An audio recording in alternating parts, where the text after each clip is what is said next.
সুস্থ থাকেন, ইমানের সাথে থাকেন। এই যে আমরা ভালো আছি, আমাদেরকে ভালো রাখে কে?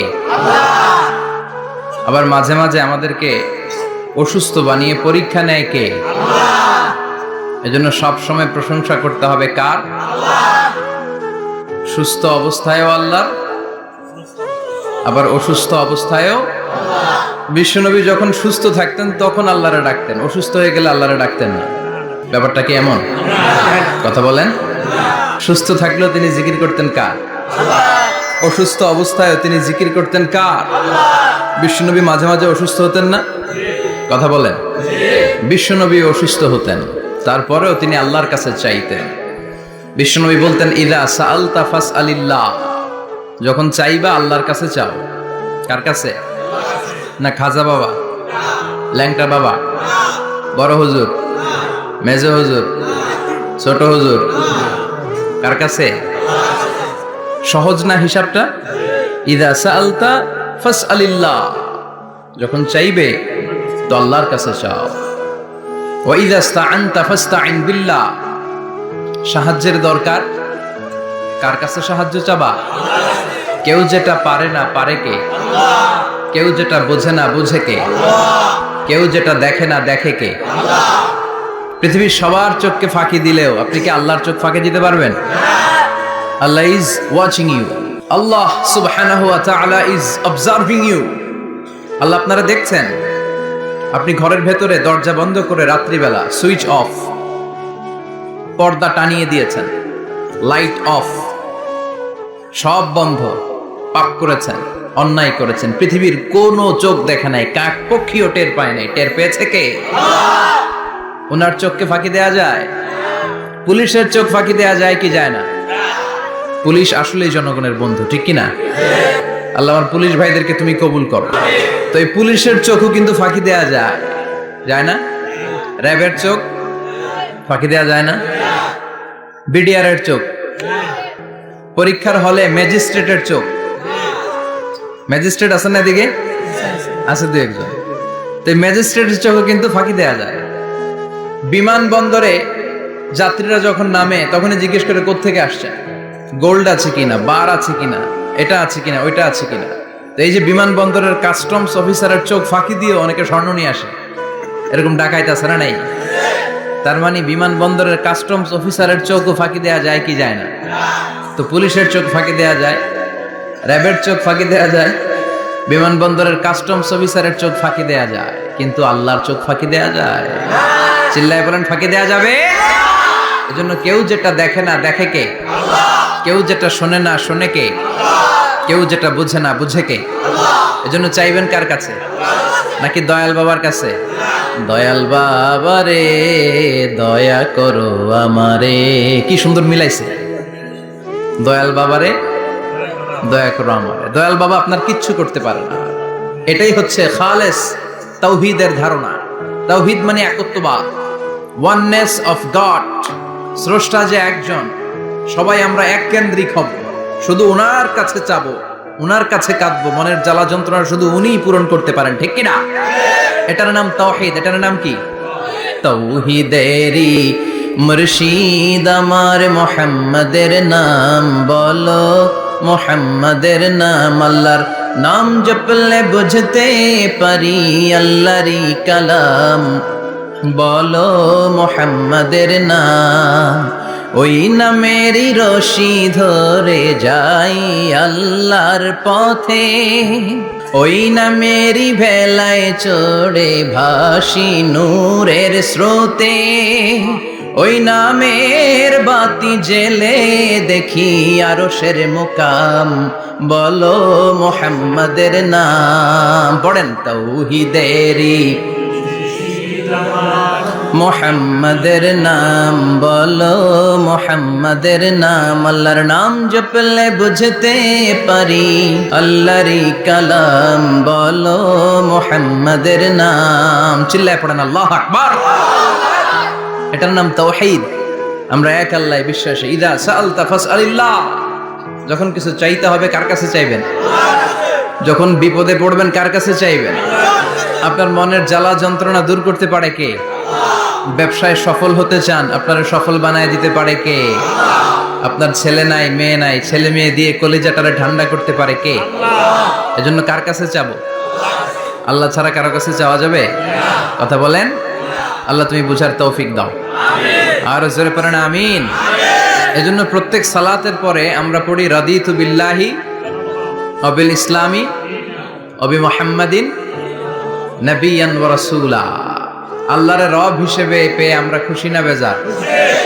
বিশ্বনবীকে নবী হিসেবে পেয়ে খুশি না বেজার? ইসলামকে ধর্ম হিসেবে পেয়ে খুশি না বেজার? কোরআনকে সংবিধান হিসেবে পেয়ে খুশি না বেজার? আজকের মাহফিলে আসতে পেরে খুশি না বেজার? কম না বেশি? আমরা সবাই খুশি, পরিমাণে বেশি। আওয়াজ করে পড়েন আল্লাহু আকবার। তাহলে রাদিতু বিল্লাহি রাব্বা, রাদিতু বিল্লাহি। প্রত্যেক সালাতের পরে এই দোয়াটা পড়েন তো, এই দোয়াটা পড়বেন, রাদিতু বিল্লাহি রাব্বা। আমরা আল্লাহকে রব হিসেবে পেয়ে খুশি, কারণ তিনি এমন রব, তিনি আমাদের মনের সব আকুতি, জ্বালা, যন্ত্রণাকে সমাধান করে দিতে পারেন। চিল্লায় বলেন ঠিক কিনা? তিনি এমন রব, আমরা গোপনে কিছু করলেও তিনি দেখেন, প্রকাশ্যে কিছু করলেও তিনি দেখেন। সূচনাহীন অতীত থেকে তিনি আছেন, শেষহীন ভবিষ্যৎ পর্যন্ত তিনি থাকবেন। চিল্লায় বলেন তিনি কে? এজন্য রাব্বুল আলামিন বলেন, হুয়াল আউয়ালু ওয়াল আখিরু ওয়াজ যাহিরু ওয়াল বাতিন ওয়া হুয়া বিকুল্লি শাইইন আলিম। আল্লাহ বললেন আমি প্রথম, আমি শেষ, আমি প্রকাশ্য, আমি গোপন। ঠিক কিনা? প্রথমে কে? আওয়াজ করে বলতে হবে, প্রথমে কে? প্রথমে আল্লাহ আল্লাহ, শেষেও আল্লাহ আল্লাহ, আকাশে আল্লাহ আল্লাহ, জমিনে আল্লাহ আল্লাহ। চিল্লায় পড়েন, প্রথমে আল্লাহ আল্লাহ, শেষেও আল্লাহ আল্লাহ, আকাশে আল্লাহ আল্লাহ, জমিনে আল্লাহ আল্লাহ। নিখিল জাহান গাই গুণগান তার নামে গাই, আমরাও গাহি তাআলা হামদে বারি তাআলা, হামদে বারি তাআলা, হামদে বারি তাআলা। চিল্লায় পড়েন আল্লাহু আকবার। হুয়াল আউয়াল ওয়াল আখির ওয়াজ যাহির ওয়াল বাতিন। তিনি প্রথম, তার আগে কেউ আছে? কথা কন। তিনি কবে থেকে আছেন? অনেক সময় আমাদের মাথায় প্রশ্ন জাগে, এই যে আল্লাহ আছে, কবে থেকে আছে? কবে থেকে উনি? শুরুটা কবে? আল্লাহ বলে আমি সূচনাহীন অতীত থেকে আছি। আমি এমন অতীত থেকে আছি যেই অতীতের কোনো সূচনা নাই। সুবহানাল্লাহ কইবেন না? আবার আমি সীমাহীন ভবিষ্যৎ পর্যন্ত থাকবো। সুবহানাল্লাহ পড়ে। এমন ভবিষ্যৎ যেটা সীমা নাই, এমন অতীত যেটা শুরু হয় নাই, তিনি হচ্ছেন আল্লাহ। চিল্লায় বলেন তিনি কে? এজন্য আমরা বলি রাদিতু বিল্লাহি রাব্বা, রব হিসেবে আল্লাহ তোমারে পেয়ে আমরা খুশি। এজন্য আমাদের ইবাদতের সব জায়গায় এই রবের নামের গুণগান আছে না নাই? আমরা যখন রুকুতে যাই আমরা পড়ি সুবহানা রাব্বিয়াল, আবার যখন আমরা সিজদায় যাই আমরা পড়ি সুবহানা রাব্বিয়াল আ'লা, রুকুতে গেলে সুবহানা রাব্বিয়াল আযীম, আবার যখন সিজদায় যাই তখন আমরা পড়ি সুবহানা রাব্বিয়াল আ'লা। আবার কবরের জীবন যখন আমরা শুরু করে দিব, কবরের প্রথম প্রশ্ন হবে তোমার রবের নাম কি? আমরা বলবো আল্লাহ আমারে রব, আল্লাহ আমারে রব, এই রবি আমার সব। দমে দমে তনু মনে তারি অনুভব, তোমার দুনিয়াতে আমি যেদিকে তাকাই অথই নেয়ামতে ডুবে আছি সবাই। পাক পাখালির গানে শুনি তসবিহ কলো রব, তসবিহ কলো রব, আল্লাহ আমার রব, এই রবি আমার সব। সুবহানাল্লাহ, কি অসাধারণ কথামালা। আল্লাহ আমার রব, এই রবি আমার সব। আল্লাহ যদি আমার সাথে থাকে পৃথিবীর কোনো শক্তি আমার থামাতে পারবে না। চিল্লায় বলেন ঠিক কিনা? আর এই রবকে যদি তুমি হারাও, রব যদি আমার বিপক্ষে চলে যায়, পৃথিবীর কোনো শক্তি আমার কোনো উপকার করতে পারবে? এজন্য বিশ্বনবী বলতেন ইযা সাআলতা ফাসআলিল্লাহ ওয়া ইযা ইসতাআনতা ফাসতাইন বিল্লাহ। যখন সাহায্য চাইতে মনে চাইবে, সাহায্য চাইবা কার কাছে? আমাদের কোনো গুরুত্বপূর্ণ ঘটনা ঘটলে গুরুত্বপূর্ণ লাইফ ইভেন্ট ঘটলে কিংবা আমরা কোনো বিপদে পড়লে সবার আগে আমরা ফেসবুকে শেয়ার দিই, ঠিক না? কথা কন। ফেসবুক অ্যাকাউন্ট নাই কার কার দেখি, ওই আল্লাহর ওলিদেরকে একটু দেখে রাখি। মাশাআল্লাহ, অনেকের নাই, অনেকের ফেসবুক অ্যাকাউন্ট নাই। তো এটারে ভালো কাজে লাগানো উচিত। যেটাই আমরা করি এটা যেন ইসলামের পক্ষে যায়, ঠিক কি না? মিন হুসনি ইসলামিল মারই তারকুহু মা লা ইয়ানিহি। ব্যক্তির ইসলামের সৌন্দর্য হচ্ছে যে অনর্থক কাজ ব্যক্তি করবে না। যে কাজে সওয়াব আছে, যে কাজে কল্যাণ আছে, ব্যক্তি শুধু ওই কাজটা করবে। চিৎকার করে বলেন ঠিক কিনা? অনর্থক কাজ করা ঠিক না, অনর্থক কথা বলা ঠিক না, অনর্থক সম্পদ নষ্ট করা ঠিক না, অনর্থক টাইম পাস করা ঠিক না। কারণ মুমিন জানে মা ইয়ালফিযু মিন কাউলিন ইল্লা লাদাইহি রাকিবুন আতীদ। মুমিনের জিহ্বা দিয়ে যা বের হয় তার প্রতিটি শব্দ পাই পাই করে হিসাব নিবে কে? আল্লাহ। আমাদের জীবনে অনর্থক কথা আছে না নাই? চায়ের দোকানে বসলে অপ্রয়োজনীয় আলাপ, নিজেরও কাজে লাগে না, ফ্যামিলিরও কাজে লাগে না, ইসলামেরও কাজে লাগে না, খালি খোঁচাখুচি ঠেলাঠেলি বাড়ায়। এরকম ডাকাত আছে না নাই? অপ্রয়োজনীয় কথা, অপ্রয়োজনীয় কাজও আছে না নাই? এদেশে দেদারসে মানুষ করে বেড়াচ্ছে অপ্রয়োজনীয় কাজ। হুজুরে পাইলে হাজার হাজার ছবি আছে না নাই? এটা অপ্রয়োজনীয় না? হজে গিয়েছিলাম, কমসে কম 10,000 ছবি তুলছে আমার সাথে হাজিরা। অপ্রয়োজনীয়, প্রয়োজন নাই। এসেছে ইবাদত করতে, হুজুর একটা সেলফি। ইয়াং ছেলেপেলারা সেলফি তুলে বেশি। আর বুঝলাম না আঙ্গুল দুটার এরকম করে রাখে। আমি গেলাম এটা কি? কই হুজুর ইটস গ্যাংনম স্টাইল। এটা কি? Gangnam style. এরকম বাঁকা করে থাকবে আর এরকম দুটা ছবি তুলবে। এগুলো অনর্থক। মুমিন ওই কাজ করবে যে কাজটা constructive, fruitful for him, for his family and for the society. যেটা তার নিজের কাজে আসবে, যেটা তার ফ্যামিলির কাজে আসবে, যেটা সমাজের কাজে আসবে। এই কাজগুলো করার দরকার আছে না নাই? আমার দেশের যুবক ছেলেগুলো অপ্রয়োজনীয় কোনো কারণ নাই এই সমস্ত কাজে ঝগড়া বিবাদে আলাপে লিপ্ত থাকার কারণে তাদের যে ইনোভেটিভ পাওয়ার আল্লাহ তাআলা দিয়েছেন এটাকে তারা কাজে লাগাতে পারে না। আমাদের দেশের যুবকদের কিন্তু অনেক মেরিট। তারা যখন পৃথিবীর বিভিন্ন দেশের ইউনিভার্সিটিগুলোতে পড়ে তারা র্যাঙ্কিং এ 1 নম্বরে আসে একেবারে। আমি যে ইউনিভার্সিটিতে পড়ি, ইন্টারন্যাশনাল ইসলামিক ইউনিভার্সিটি মালয়েশিয়া, ওখানে বাংলাদেশিদের ফলাফল রেজাল্ট সবচেয়ে ভালো। হার্ভার্ডে যান, ক্যামব্রিজে যান, অক্সফোর্ডে যান, যেখানেই যাবেন বাংলাদেশিদের ফলাফল অনেক ভালো। তো তারা সেখানে অপ্রয়োজনীয় কাজে তাদের সময়কে নষ্ট করে না। এজন্য যুবক ভাইয়েরা, তোমাদের আছে প্রাণ ঢালা উচ্ছ্বাস, অনেক শক্তি তোমাদের গায়ে। এখন তোমাদের রক্ত গরম, তোমাদের এই গরম রক্ত ইসলামের কল্যাণে কাজে লাগাইতে হবে। শুধু সেলফি তুইলা সময় নষ্ট করা যাবে না। চিল্লায় বলো ঠিক কিনা? কিছুদিন আগে আমি দেখলাম মানবতার দেয়াল। কিসের দেয়াল? কিছু ছেলে পেলে নিউ আইডিয়া বের করেছে যে এটার নাম মানবতার দেয়াল। খুব সম্ভবত মসজিদের এক ওয়ালের মধ্যে তারা লিখেছে মানবতার দেয়াল, আর কিছু হ্যাঙ্গার টানিয়ে রেখেছে, আর বলেছে যেটা অপ্রয়োজনীয় রেখে যান, আর যেটা আপনার লাগবে নিয়ে যান। এই যে শীত, প্রচন্ড শীতে অনেকের জ্যাকেট নাই। আমাদের কয়েকটা করে জ্যাকেট, জাম্পার, সোয়েটার, চাদর, মাফলার, অনেকের একটাও নাই। আছে না নাই? তারা দেয়ালের নাম দিয়েছে মানবতার দেয়াল। এখানে আপনার অতিরিক্ত পুরান জ্যাকেট থাকলে রেখে যান। তো অনেকে পুরান জ্যাকেট, মাফলার, চাদর ওখানে ঝুলিয়ে রেখে গিয়েছে। আবার লিখে দিয়েছে যার লাগবে তিনি নিয়ে যান। যার মাফলার নাই, যার জ্যাকেট নাই, চাদর নাই, তারা এসে নিয়ে যাচ্ছে। এটা একটা সুন্দর আইডিয়া না? তো চায়ের দোকানে ছেলেপেলেগুলো যদি মারামারি করতো, অপরাজনীতি করতো, গুতাগুতি করতো, কিলাকিলি করতো, তাহলে মাথা থেকে এই আইডিয়াগুলো বেরোতো? কথা বলেন। Human capacity is amazing. কি পরিমাণে আল্লাহ তাআলা যে আমাদেরকে ক্যাপাসিটি দিয়েছে, আমাদেরকে যে কত প্রিভিলেজ আল্লাহ তাআলা আমাদেরকে দিয়েছে আমরা জানিই না। আমরা আমাদের দেহে কত শক্তি, সম্ভাবনা নিয়ে যে ঘুরে বেড়াই আমরা অনুধাবন করি না। এজন্য সময়গুলোর কাজে লাগাও। কিন্তু আফসোসের সাথে লক্ষ্য করা যাচ্ছে যুবকদের চরিত্রকে ধ্বংস করে দেওয়ার জন্য যে কয়েকটা হাতিয়ার আছে সবগুলো বাংলাদেশে আছে না নাই? ইয়াবা আছে না নাই? ফেন্সিডিল আছে না নাই? হিরোইন আছে না নাই? মারিজুয়ানা আছে না নাই? এই ফেন্সিডিল, ইয়াবা আগে শুনতাম ইউনিভার্সিটির ছেলেরা খাইতো, এরপরে নাইমা আসলো কলেজে, এরপরে হাই স্কুলে, এখন প্রাইমারি ছেলেদের হাতে ওই ইয়াবা ঢুকছে, চিল্লা এখন ঠিক কিনা? দেশের যুব সমাজ আজকে কোথায়? পর্নোগ্রাফি, এক একটা মোবাইল এক একটা হিন্দি সিনেমার কারখানা। ইন্ডিয়ান নায়িকাদের কোমর দুলানো ডান্স আছে না নাই?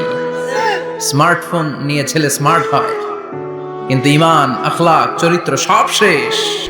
অপরাজনীতি, রাজনীতির নামে মন্দ খারাপ প্রতিহিংসামূলক ছাত্র রাজনীতি, নেতারা এই যুবক ছেলেদেরকে ইউজ করে, ওর বিরুদ্ধে ও মার, তুই ওরে মার, ওনারা থাকে অন্য জায়গায়, আছে না নাই?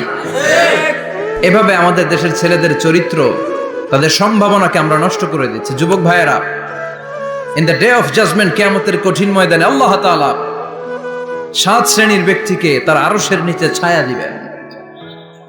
এর মধ্যে এক শ্রেণী হচ্ছে তোমরা যারা যুবক, শাবুন নাশাআ ফি ইবাদাতিল্লাহ, ওই যুবক যারা তাদের যৌবনে, তাদের সময়টা, তাদের দিন, তাদের রাত তারা আল্লাহর ইবাদতে কাটিয়েছে।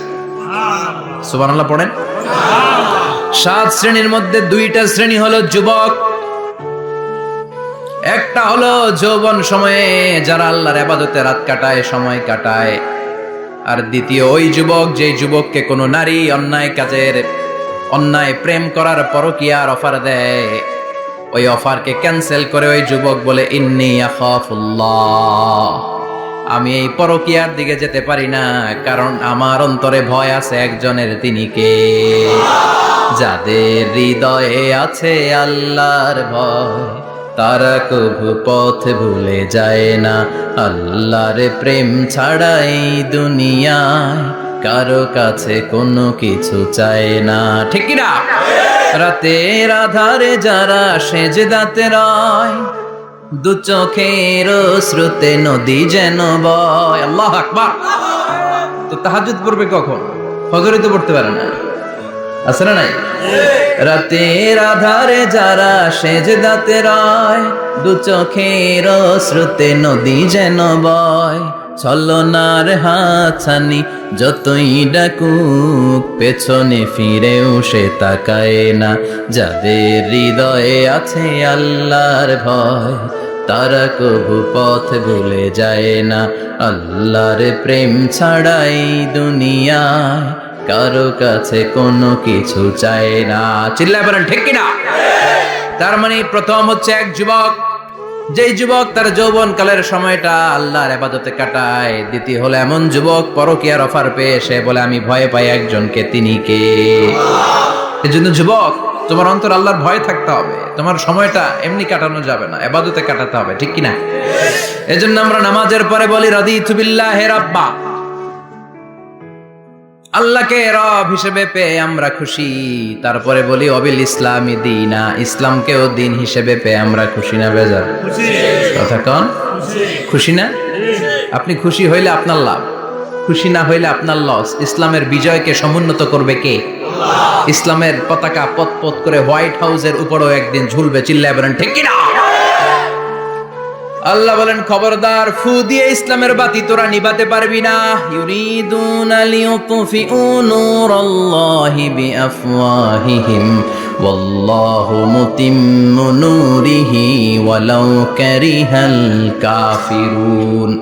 ইসলাম বিরোধীরা চায় মুখের ফুৎকারে ইসলামের বাতিকে নিভিয়ে দিতে। আল্লাহ বলে খবরদার, ষড়যন্ত্র করে লাভ নাই, ইসলামের বিজয় আমি নিশ্চিত করে দেব। স্যামুয়েল হ্যান্টিংটন একটা বই লিখেছে, দ্য ক্লাশেস অফ সিভিলাইজেশন। ওই বইতে তিনি বলেছেন এই যে সভ্যতার সংঘাত, এত সভ্যতা, চায়না সভ্যতা, আর্য সভ্যতা, বৈদিক সভ্যতা, সিন্ধু সভ্যতা, মহেঞ্জোদারো সভ্যতা, ইরাকীয় সভ্যতা, মিশরীয় সভ্যতা, একটার পর একটা সভ্যতা পৃথিবীতে এসেছে, একটার পর একটা সুপার পাওয়ার।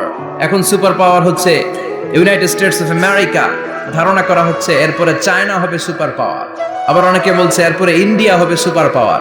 এভাবে একটার পর একটা সুপার পাওয়ার যাওয়ার পরে সর্বশেষ যে সুপার পাওয়ারটা পৃথিবীর বুকে মাথা উঁচু করে দাঁড়িয়ে থাকবে, সেটার নাম হচ্ছে ইসলাম। সেটার নাম কি? তার নমুনা গোটা বিশ্বব্যাপী আছে না নাই? ইসলামকে যত দমাইতে চায় এটা আরো উপরের দিকে ওঠে। সুবহানাল্লাহ কইবেন না? ইসলামের বৈশিষ্ট্য হচ্ছে চারা বীজের মতো। চারা বীজ তো আপনারা চিনবেন, নিমসারের মানুষ। বীজ, ইসলাম হচ্ছে বীজের মতো। ইসলামের শত্রুরা ইসলামকে মাটিতে গেড়ে দিতে চায়, কিন্তু ইসলাম হচ্ছে বীজের মতো, চারা বীজ। চারা বীজ মাটিতে গেড়ে দিলে কি হয়? কথা কন। আরো গজিয়ে ওঠে, মাটি ফেড়ে উপরের দিকে উঠে চিৎকার করে বলেন ঠিক কিনা। ইসলাম হচ্ছে টিউবের মতো, টিউব। পুকুরে যারা নতুন সাঁতার কাটতে যায়, ডুবে যাতে মারা না যায়, টিউব নিয়ে সাগরের মধ্যে নামে। এই টিউবকে যত আপনি পানির নিচে ডুবাতে চাইবেন, টিউব আর উপরের দিকে ভেসে ভেসে উঠে। সুবহানাল্লাহ পড়ে। ইসলামরে তো ওরা চিনে নাই। ইসলাম হচ্ছে চারা বীজের মতো, ইসলাম হচ্ছে টায়ারের টিউবের মতো।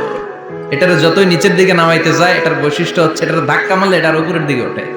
সুবহানাল্লাহ কইবেন না? গোটা বিশ্বব্যাপী আজকে ইসলামের গণজোয়ার, হাজার হাজার লোক কালিমা পড়ে মুসলমান হচ্ছে। গত কিছুদিন আগে আফ্রিকাতে এক লোক এক গ্রামের কয়েক হাজার মানুষকে এক ময়দানে দাঁড় করিয়ে একসাথে শাহাদাতের বাণী পাঠ করিয়ে মুসলমান বানায় ফেলছে। এই আফ্রিকার বুকে এতদিন আমেরিকার কাজ ছিল, এটারে বলে Tansir, Christian missionary. Lakh lakh dollar দিয়ে আফ্রিকার দেশগুলোর মধ্যে গরিব গরিব মুসলমানগুলোরে তারা নাসারা বানাতো। এই বিষয়টা যখন মুসলিম স্কলারদের নজরে এলো, এখন গোটা বিশ্বের সব মুসলিম স্কলাররা আফ্রিকায় যে ইসলামের দাওয়াতকে প্রচার করে দিচ্ছে। গ্রামকে গ্রাম খ্রিস্টান সম্প্রদায় লা ইলাহা ইল্লাল্লাহ মুহাম্মাদুর রাসূলুল্লাহ। ঝিনুকের ভেতর লুকিয়ে থাকে যেমন মতি, ঝিনুকের ভেতর লুকিয়ে থাকে যেমন মতি, কলমা শাহাদাতে আছে আল্লাহর জ্যোতি, কলমা শাহাদাতে আছে আল্লাহর জ্যোতি। পড়েন সবাই। ঝিনুকের ভেতর লুকিয়ে থাকে যেমন মতি, ঝিনুকের ভেতর লুকিয়ে থাকে যেমন মতি, কলমা শাহাদাতে আছে আল্লাহর জ্যোতি, কলমা শাহাদাতে আছে আল্লাহর জ্যোতি। ঠিক কি না? এই জ্যোতি যদি একবার কারো হৃদয়ের মধ্যে স্থান করে নেয়, এই নুরানি আলোর ছোটা যদি কারো হৃদয়ের মধ্যে জায়গা দখল করে নেয়, পৃথিবীর কোনো মতাদর্শ তার অন্তরের মধ্যে আর থাকতে পারে না। গ্রামকে গ্রাম আফ্রিকাতে এখন কালিমা পড়ে পড়ে মানুষ মুসলমান হয়ে যাচ্ছে। সুবহানাল্লাহ পড়ে। একদিন আমেরিকার হোয়াইট হাউসের উপরেও কালিমার লা ইলাহা ইল্লাল্লাহর পতাকা পতপত করে উড়বে। চিল্লায় বলেন ঠিক কি না? এজন্য আমরা বলি ওয়াবিল ইসলামি দীনা, ইসলামকে ধর্ম হিসেবে পেয়ে আমরা খুশি না বেজার? ইউরোপ, আমেরিকাতে মসজিদের সংখ্যা বাড়ছে, দাওয়াতি কাজের সংখ্যা বাড়ছে। এমনকি হার্ভার্ড ইউনিভার্সিটিতে, অক্সফোর্ডে, ক্যামব্রিজের ভেতরে, MIT, Massachusetts institute of technology, সায়েন্সে যারা পড়ে এদের স্বপ্ন এমআইটির ভিতরে ইসলাম ঢুকে গেছে। এজন্য ইসলামের আলোকে কেউ নিভিয়ে দিতে পারবে? ইসলামের গতিকে কেউ থামিয়ে দিতে পারবে? এটা অসম্ভব। এজন্য ইসলামের বিজয় সুনিশ্চিত। আমরা যারা লেগে থাকতে পারবো, আমাদের কপালকে উজালা করে দিবে কে? আর বিরোধিতা যারা করবো তাদের সব শেষ, দুনিয়াও শেষ, আখিরাতও শেষ, আমও শেষ, সালাও।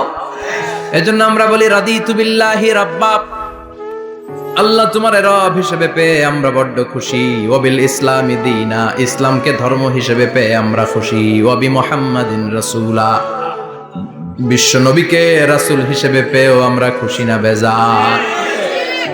এমন রাসূল, গোটা বিশ্বের শ্রেষ্ঠতম রাসূল, শ্রেষ্ঠতম ব্যক্তিত্ব, যার কাছ থেকে পজিটিভ কোনো জিনিস ছাড়া নেগেটিভ কোনো জিনিস প্রকাশিত হয় নাই। সব ইতিবাচক। Always come back positive, not go back negative. সব সময় পজিটিভ বলতেন, পজিটিভ ভাবতেন, পজিটিভ কাজ করতেন।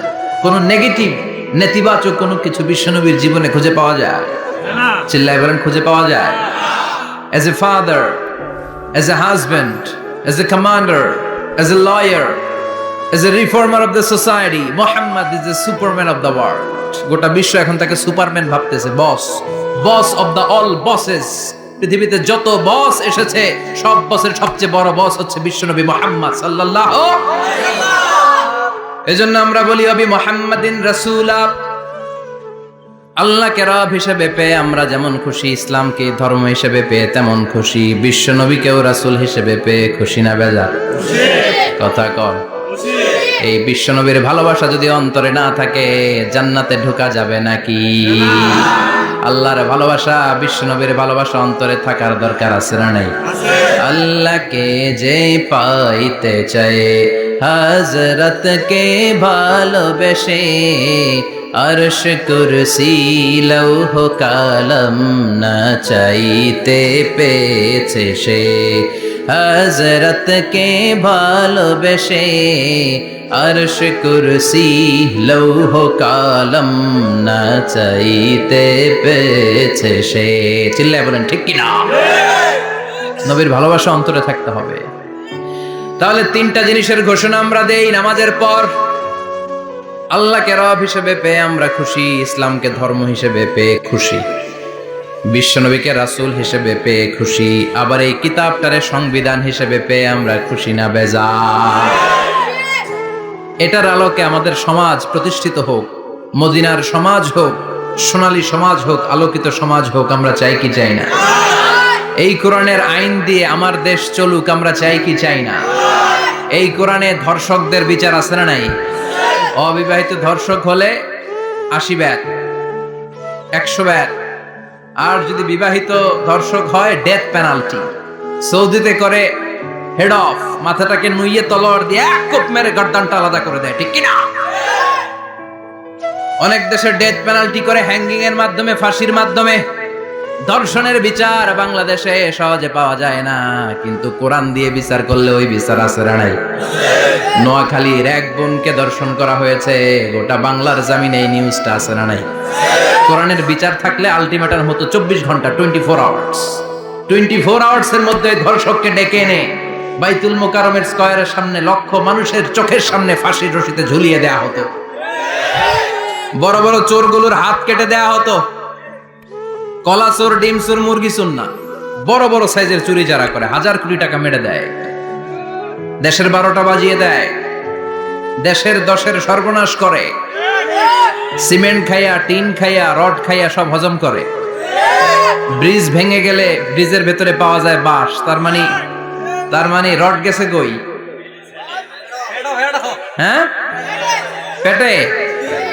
এগুলোর এক একটার পেটে 10টা করে পাকস তুলে দিছে আল্লাহ। 10টা স্টোমাক না থাকলে রড হজম হয়? কথা কয় না। এগুলোর বিচার হওয়ার দরকার আছে না নাই? কোরআনের রাজ যদি কায়েম হয়, এই সবগুলো বড় বড় চোরের বিচার হবে, লাইভ ব্রডকাস্টিং হবে টিভিতে, আমরা সবাই দেখবো কেমন করে তাদের হাত কাটা হয়। ওই সমাজ আমাদের দেশে চালু হোক, আমরা চাই কি চাই না? তাহলে সোজা সাপটা হিসাব, এই 4টা জিনিসের বিরুদ্ধে কেউ অবস্থান নিলে তাদের বিরুদ্ধে আমাদের অবস্থান, জোরে কোন ঠিক কিনা? আর এই 4টা জিনিসের পক্ষে যারা কথা বলবে তাদের জন্য আমাদের অন্তরে দোয়া আছে না নাই? এক হচ্ছে আমার রব, 2 হলো আমার ইসলাম, 3 হলো আমার পেয়ারা নবী, 4 হলো আমাদের আল্লাহর দেয়া সংবিধান কোরআন। এই 4টা জিনিসের বিরুদ্ধে কথা বললে খবর আছে না নাই? এই 4টা জিনিসের বিরুদ্ধে কথা বলা হবে মুসলমানদের দেশে। এই 4টা জিনিসকে কটূক্তি করা হবে, অপমান করা হবে, আর এর বিরুদ্ধে প্রতিবাদ আসবে না। মুমিন চুপ করে বসে থাকবে, সেটা মুমিন নয়, সেটা মুনাফিক। চিল্লায় বলেন ঠিক কিনা? এজন্য এই 4টা জিনিসের বিরুদ্ধে কথা বললে প্রতিবাদের ঝড় তোলার দরকার আছে না নাই? রাজি আছো মুসলমান? দুই হাত উঁচু করে আল্লাহর দেখা। আল্লাহ আমাদের স্লোগানকে কবুল করো। এই 4টা জিনিসের জন্য ভালোবাসা আমাদের অন্তরে তুমি স্থান করে দাও। এগুলোকে পুঁজি করে যেন আমরা জান্নাতের অধিকারী হতে পারি, তুমি তৌফিক দাও। আর জোরে পড়েন আমিন। আজকে আমরা যে বইটা থেকে কথা শুনবো, বইটার নাম কি বলেন? আরো জোরে বলেন, কি নাম? আজকে আমরা জানার নিয়তে, শিখার নিয়তে, আমাদের আখিরাতটাকে সুন্দর করার নিয়তে কোরআন থেকে কিছু কথা শুনবো, ইনশাআল্লাহ। পড়েন, আরো জোরে পড়েন, ইনশাআল্লাহ। আমাদের সবকিছু হয়ে যাচ্ছে শো অফ, মাহফিল হয়ে যাচ্ছে শো অফ, আলোচনাগুলো হয়ে যাচ্ছে শো অফ, লোক দেখানো ভাব। অন্তরে ইখলাস নাই, আল্লাহর প্রতি দরদ নাই, স্রষ্টার প্রতি অগাধ বিশ্বাস আর ভালোবাসা নাই। আমাদের ডে টু ডে লাইফের চিত্র যদি আমরা খেয়াল করি তাহলে দেখব our spirituality is going down, our লিল্লাহিয়াত, ইখলাস ইজ গোয়িং ডাউন। আমাদের ইখলাস যাচ্ছে নিচের দিকে, মানে কমছে, ডিক্রিজিং ডে আফটার ডে। কিন্তু our greed, our jealousy, our arrogance, আমাদের অহংকার, আমাদের ক্ষমতার প্রতি লোভ, আমাদের হিংসা, এগুলো দিন দিন উপরের দিকে যাচ্ছে। চিল্লা এখন ঠিক কিনা? এই তাফসির মাহফিলগুলোর মূল উদ্দেশ্য হচ্ছে আমাদেরকে রাইট ট্র্যাকে নিয়ে আসা। We should come back to the right track. Train যদি লাইনচ্যুত হয়, অ্যাক্সিডেন্টের সম্ভাবনা আছে না নাই? লাইনচ্যুত হয়ে গেলে রেল কর্তৃপক্ষ এটাকে এসে আবার লাইনে তুলে দেয়, ঠিক কিনা? আমরা শয়তানের ওয়াসওয়াসাতে প্রায় লাইনচ্যুত হয়ে যায়। এই তাফসির মাহফিলগুলোর উদ্দেশ্য হচ্ছে আমাদেরকে আবার লাইনে তুলে দেয়া। আলহামদুলিল্লাহ কোন? এই জন্য সময় নষ্ট করে, যে সময় ব্যয় করে যে আমরা এসেছি, আসুন আমরা শুরুতেই নিয়তটাকে খালেস করে নেই, যে আজকে আমরা যা শুনবো আমলের নিয়তে শুনবো, ইখলাসের সাথে শুনবো, নিজেকে পরিবর্তন করার জন্য শুনবো, আমার আখিরাতটাকে, আমার জান্নাতটাকে সুন্দর করার জন্য শুনবো। তো আমরা খুব লম্বা চূড়া বক্তব্যের দিকে যাব না, সংক্ষিপ্ত কিছু কথা সরাসরি আমরা কোরআন থেকে শুনবার চেষ্টা করব। পড়েন ইনশাআল্লাহ। এবং আজকে এই 2 দিন ব্যাপী তাফসীরুল কোরআনের প্রোগ্রামের প্রথম দিন আমরা একসাথে বিদায় নিব ইনশাআল্লাহ। পড়েন। আলোচনার মাঝখানে উঠা বসা করবেন, শেষ পর্যন্ত থাকবেন, কথা দিয়েছেন? আওয়াজ করে পড়েন ইনশাআল্লাহ। আসুন আমরা সরাসরি কোরআন থেকে শুনি, কেননা কোরআন থেকে কথা শুনলেই বরকত, কোরআন থেকে কথা শুনলে জীবন আলোকিত হয়। জীবনটা আলোকিত করে দেয় কে? কারণ সব সমস্যার সমাধান দিতে পারে।